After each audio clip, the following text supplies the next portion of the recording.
بسم اللہ الرحمن الرحیم۔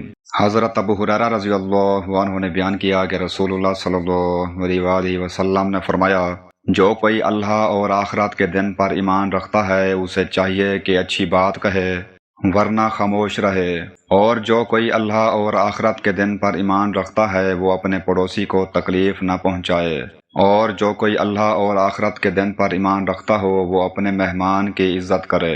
صحیح بخاری حدیث نمبر 6475۔ اس حدیث میں کامل ایمان کی 3 اہم علامات بیان کی گئی ہیں۔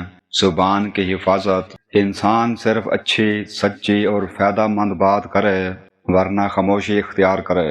پڑوسی کے حقوق، پڑوسی کو کسی بھی قسم کی تکلیف پہنچانا ایمان کے خلاف ہے، بلکہ اس کے ساتھ حسن سلوک کرنا چاہیے۔ مہمان نوازی، مہمان کا عزت و احترام اور حسب استطاعت اچھی خاطر مدارت کرنا اسلامی اخلاق کا اہم حصہ ہے۔ یہ حدیث ہمیں سکھاتی ہے کہ ایک مومن کی گفتگو، اس کا اپنے پڑوسی کے ساتھ رویہ اور اس کی مہمان نوازی اس کے ایمان کی عملی علامتیں ہیں۔ حضرت سہل بن سعد رضی اللہ عنہ سے روایت ہے کہ رسول اللہ صلی اللہ علیہ وآلہ وسلم نے فرمایا، میرے لیے جو شخص دونوں جبڑوں کے درمیان کی چیز زبان اور دونوں ٹانگوں کے درمیان کی چیز شرمگاہ کی ذمہ داری دے دے، میں اس کے لیے جنت کی ذمہ داری دے دوں گا۔ صحیح بخاری حدیث نمبر 6474۔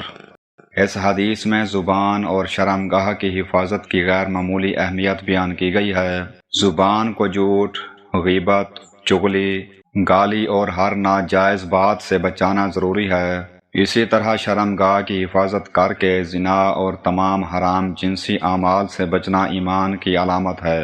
جو شخص ان دونوں کی حفاظت کرتا ہے اور اللہ تعالیٰ کی اطاعت پر قائم رہتا ہے، اس کے لیے رسول اللہ صلی اللہ علیہ وآلہ وسلم نے جنت کی بشارت دی ہے۔